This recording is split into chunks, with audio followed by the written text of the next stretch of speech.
you can see it. I'm over here with Eric Reed, getting ready to pick up this amp, and he's about to show me how the voltage runs through the circuit.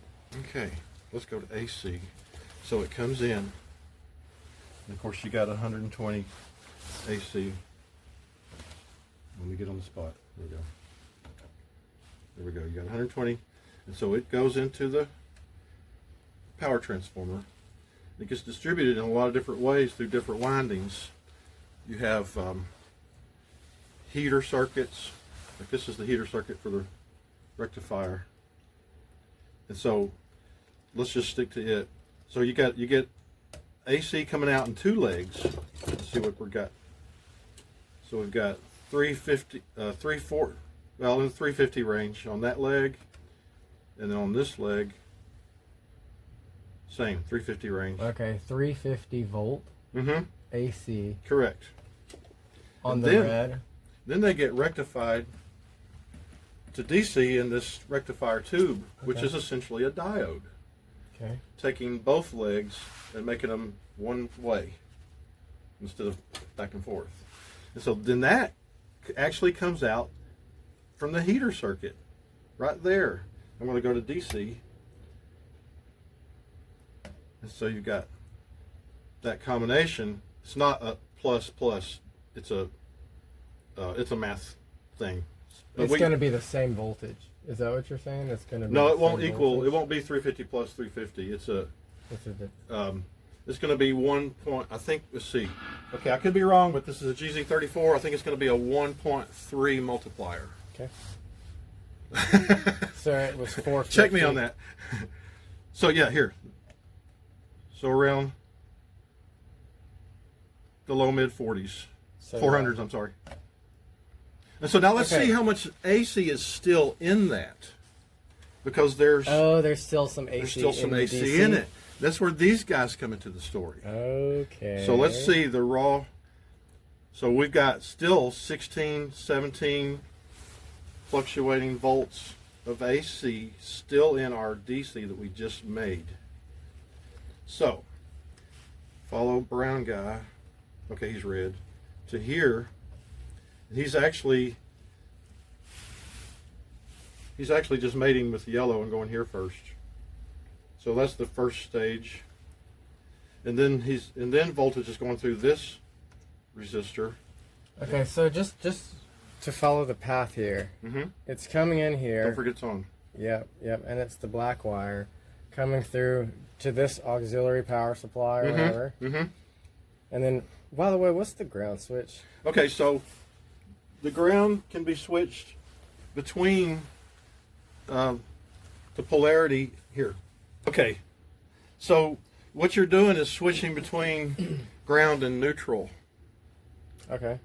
Because back in the day we didn't even have ground. It was just the neutral was the neutral and the ground, and that's toggling between those two. And so used to you would have noises. They don't make noises anymore on either. Gotcha. Not in my experience. So would that be useful if you're plugging in with a 2-prong cable to to a building that only had that didn't have a ground? Yes, that would be could a definitely be moment useful. where Yes, you might end up needing to do that. To and also note hum out of it or something. that's not grounded. Right. Yeah, that's what I'm referring to. Like if the building you're plugging into looks like that, because I mean I've seen those still. There's still houses with that kind of circuit. If it looks like, if you're playing in a building like that, be careful. Because you never know if the neutral's neutral or hot in these buildings. Did you ever play at the Long Branch? If you touched the microphone while you were playing, it would shock your lips. I have had that for sure. I've had the shit zapped out of my lips. You hit a wrong note. Yeah.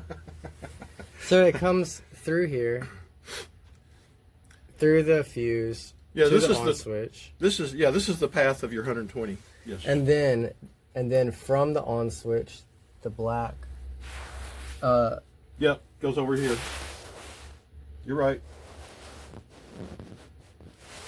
Okay, yeah. So see the neutral leg of the black and transformer is neutral. on that ground switch. Okay. So then black goes to the transformer. Mm-hmm.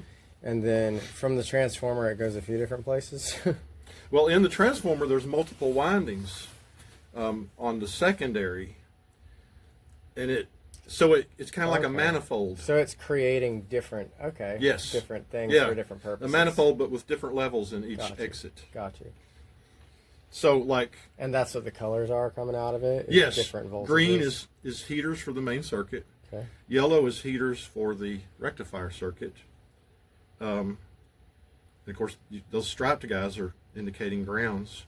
Okay. And they're see the red stripe is with these. That's your high voltage out. That's your heater out for the rectifier. I think I said that already. But see, the rectifier heater's a different voltage.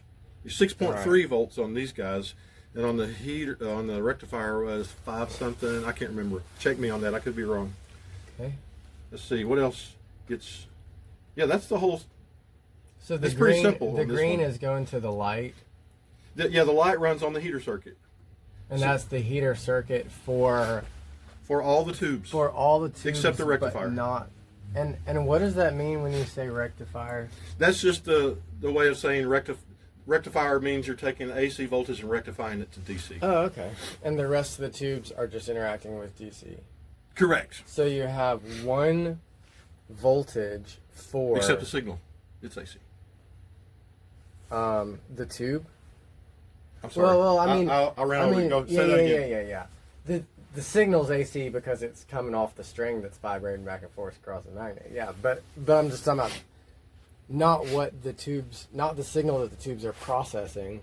Mm-hmm. That's an AC signal. It's also That's AC. an Yep. It stays AC But all the way. But all of the circuitry is DC once it gets past the rectifier. Yes. tube.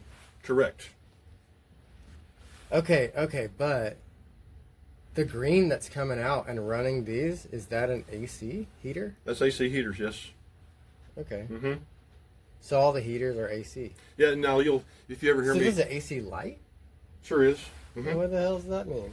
It's like a regular, like an old, Okay, like a incandescent. Yeah, incandescent. Yeah, that's what I was trying to say. Okay, now I did leave Interesting. out a circuit. Here, let's get this out of the way. I left a circuit out.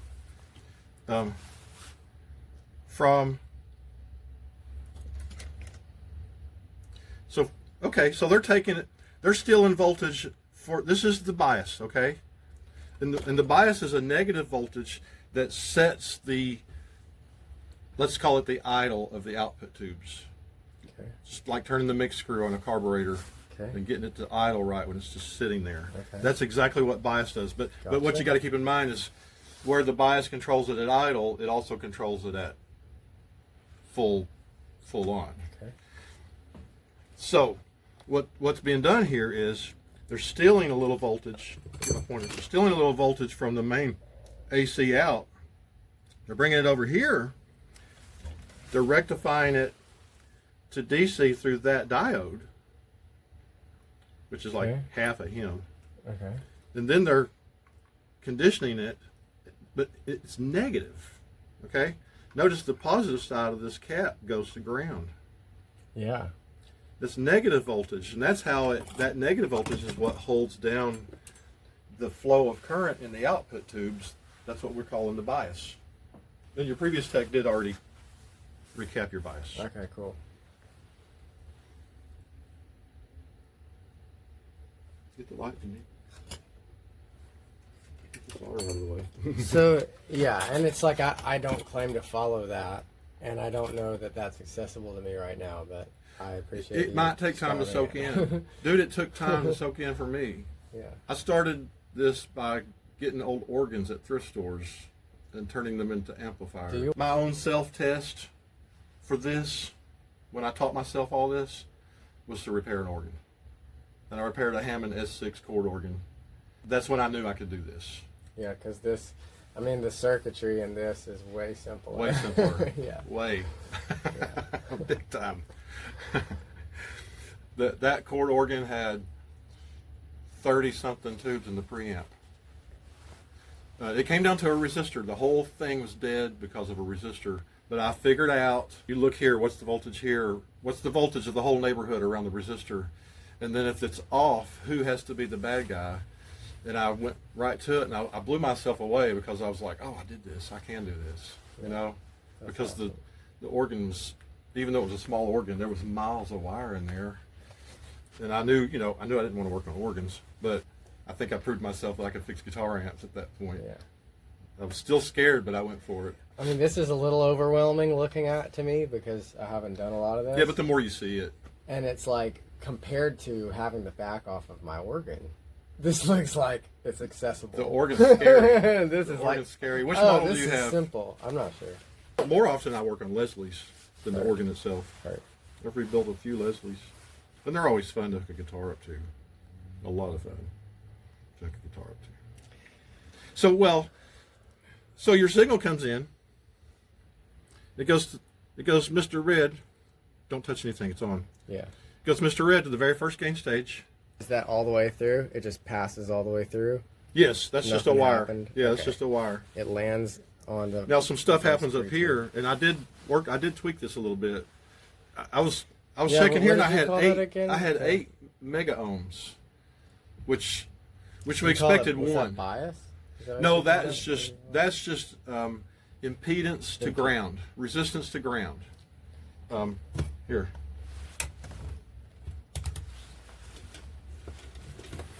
I was doing that. Oh, come on. Oh, the resistance because Because that's your guitar signal. the red, because there's 2 wires coming in. One's ground and one's your signal. Yeah. But you have a resistance to ground. Yes, see, that signal is controlled by ground. You could almost say ground biases your signal, but people would eat me alive for saying that.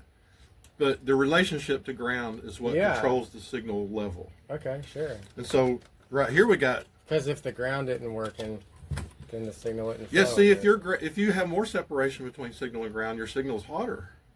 And you were getting too much drive. And it could cause all kinds of ugly sounds. But like right here, just pull this open as if we plugged in. There's 1 meg, 1.05. That's horseshoes and hand grenades for this. Yeah. But I was getting 8 meg right there. Yeah. And so I thought, how could this be? I'm looking at the 1 meg resistor right there. Okay. And he looks good. I'm checking him each in and he's good. And so I thought, okay. So I just loosened them. Moved them around a few times. Tightened them back up real good. Yeah. All it was those nuts weren't grounded good to the chassis. Okay. Gotcha. Dirt creates resistance. Sure, over time. Or just yeah. corrosion. Yeah, anything. And then it's like it scrapes whatever's on the surface of the metal. It scrapes it, makes that nice. And that's what I did in your sockets also. I tensioned them, pulled the tubes in and out several times. Yeah. Because it'll like... And it makes a good contact that way. What is it, steel? It's like brass maybe, or... But either Not way, sure. just It's a real tiny little surface corrosion Yeah. at a time, right? Well, And it corrodes easy because it's either copper or brass or whatever it is. And, it oxidizes quick. Now, where the pin's still touching it in there, it takes longer. But eventually, it gets it all. But just taking the tubes in and out and tightening them does the trick. And I did all of them. Sweet. And I lubed the pots. Awesome. What else? So, yeah, you were at right here. Okay, so your Red's signal comes coming in. It goes in that first gain stage. And then it goes from there through your tone stack. These guys set the frequency, treble. We got treble and bass, but okay? So treble and bass. I may be off on that, but I'm not off on the fact that these are definitely your tone caps, and so they're setting the frequency range that your tone controls work around the cue. And this guy's definitely treble because he's sets a high frequency. Yeah. And then you condition your tone with your tone controls, and then it goes into the next gain stage where it gets bumped up, and then so tone controls, and then the volume, and then into the next gain stage, which is still on that tube.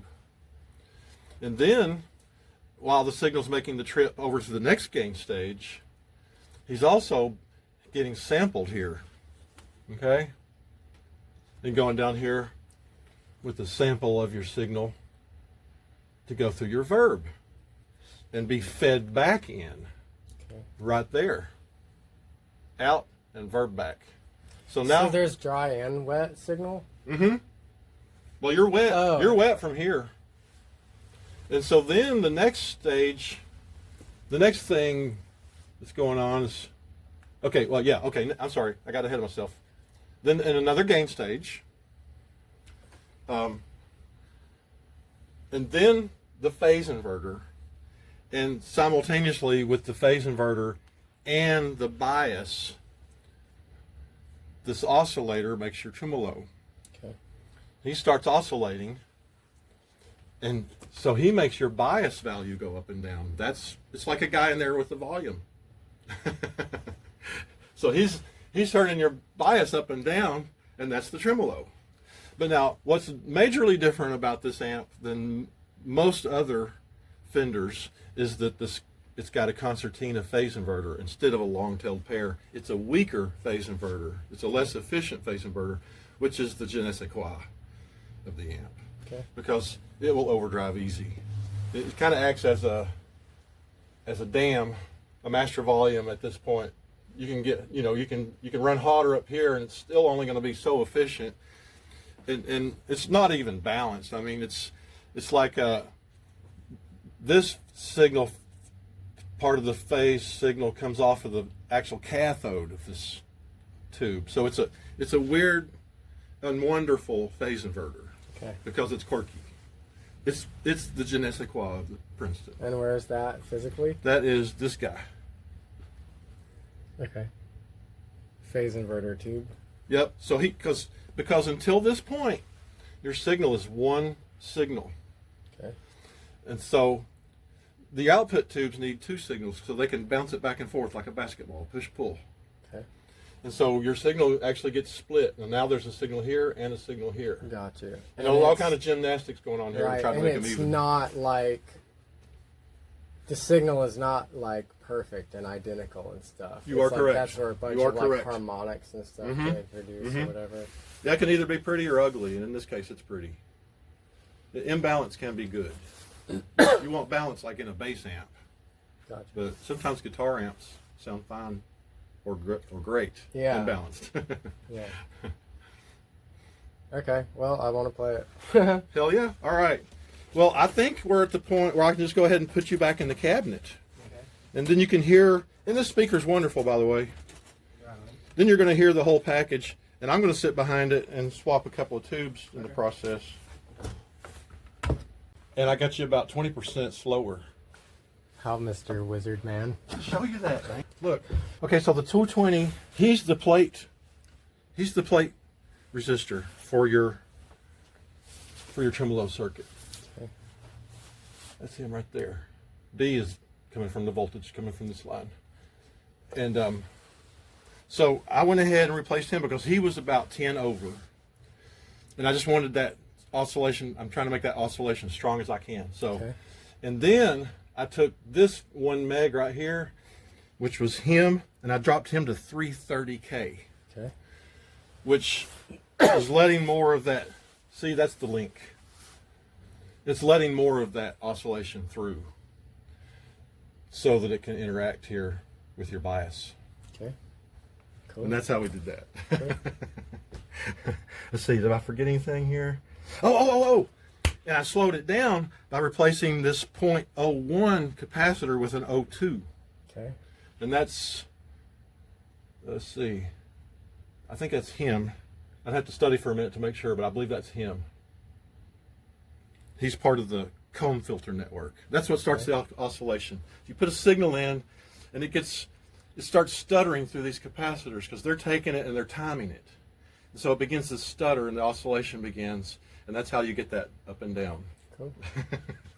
Awesome. Did that sound too dumb? No.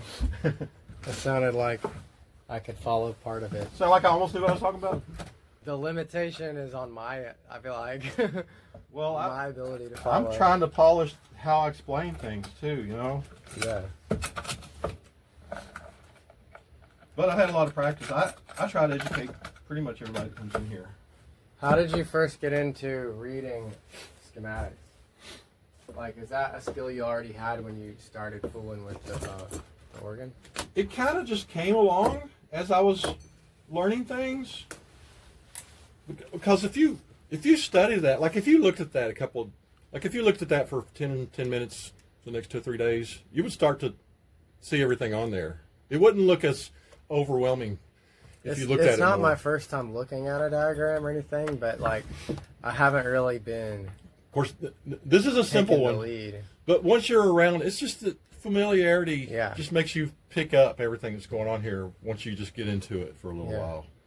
It's really, I'm really like, I value it a lot to be able to have the conversation and look at it, and like, because I do want to get to a point where I can do this, you know, and it's like, but I'm Rob not training Robinette wheels. is the best website. In fact, Okay. those mods for your trim are from Rob Robinette. Cool. I didn't think that up. I'm not going to sit here and act like I'm a genius. My genius is in sticking to it and getting the tone, Cool. which is not genius. It's just sticking to it.